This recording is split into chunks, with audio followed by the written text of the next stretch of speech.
what shocked many people. He was not captured by the Dutch. Hello everyone, I'm Annabel Karissa Anugrah. In today's video, I want to take you into a story from Indonesian history. A story filled with struggle, ideology, and a mystery that remains unsolved this day. Imagine this, a revolutionary thinker, a political activist, a man who spent years moving from one country to another, living under different identities. Yet, ironically, the end of his life became one of the biggest unanswered questions in Indonesian history. This is the story of Tan Malaka. Who was he really? And what actually happened behind his mysterious death?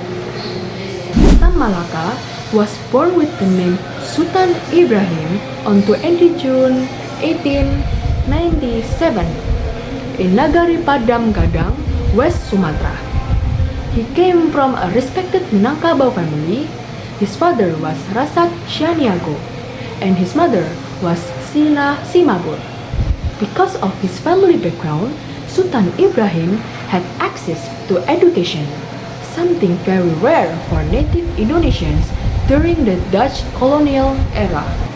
He studied at the Creek School in Bukit Tinggi, a Dutch teacher training school.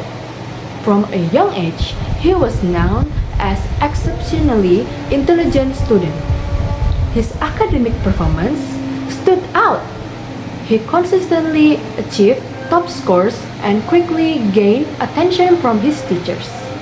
One of them encouraged him to continue his studies in Netherlands. That suggestion will change his life forever.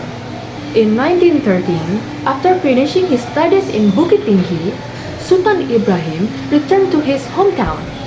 There, he received an honorary traditional title, which is Datuk Tan Malaka. From that moment on, the name Tan Malaka became widely used. At that time, his family hoped he would marry soon, but Tan Malaka refused.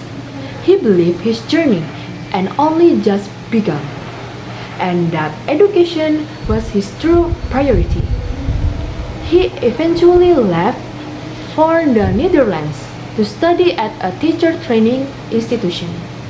While living in Europe, Tan Malaka began reading political and philosophical literature.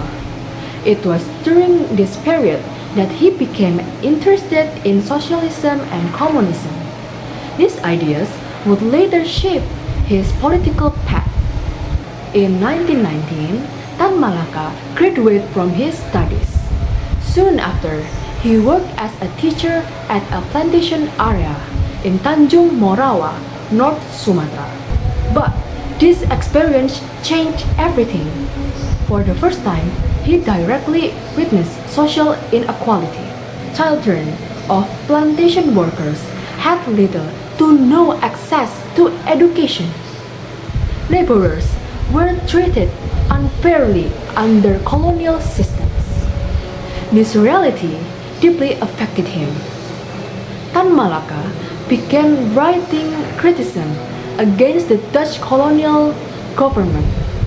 His writings became increasingly bold, and naturally, they attached attention. The Dutch authorities started monitoring him. Feeling unsafe, Tan Malaka decided to move to Java. In Java, Tan Malaka met many nationalist figures. He became actively involved in political movements and established schools for underprivileged communities.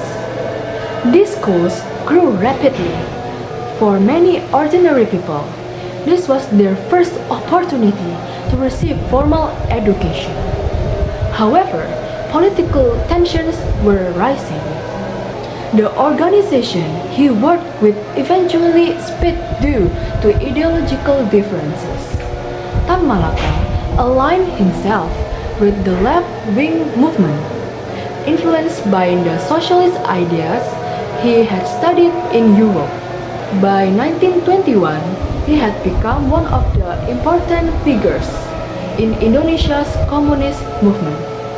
His speeches grew stronger, his writings became sharper, and the Dutch colonial government began to see him as a serious threat. In February 1922, Tan Malaka was arrested, but instead of long imprisonment, he was exiled abroad. The Dutch believed this would weaken his influence, but the opposite happened. During exile, Tan Malaka became more active internationally. He traveled across several countries and used multiple aliases. His name began gaining recognition beyond Indonesia. In 1924, Tan Malaka wrote a book titled Naar de Republiek Indonesia, which means Toward the Republic of Indonesia. What makes this remarkable? Indonesia was not independent at that time, yet Tan Malaka has already envisioned Indonesia as a republic. His ideas were considered far ahead of their time. Many historians believe his thoughts later influenced the direction of Indonesia's state concept. In 1926, a communist uprising against the Dutch took place. Although Tan Malaka did not support that strategy, he was still associated with the movement. From that moment, he became an international fugitive. For nearly 2 decades, Tan Malaka lived under disguise. He moved from country to country, using different identities. But one thing never changed: his commitment to Indonesia's independence. During the Japanese occupation in 1942, Tan Malaka secretly returned to Indonesia. This year later, Indonesia declared independence. However, political tensions remain high. The Dutch attempt to regain control. Tan Malaka once again became politically active. He often criticized the government diplomatic strategy when he considered too soft. His views were strong and conflict became inevitable, and this where the mystery begins.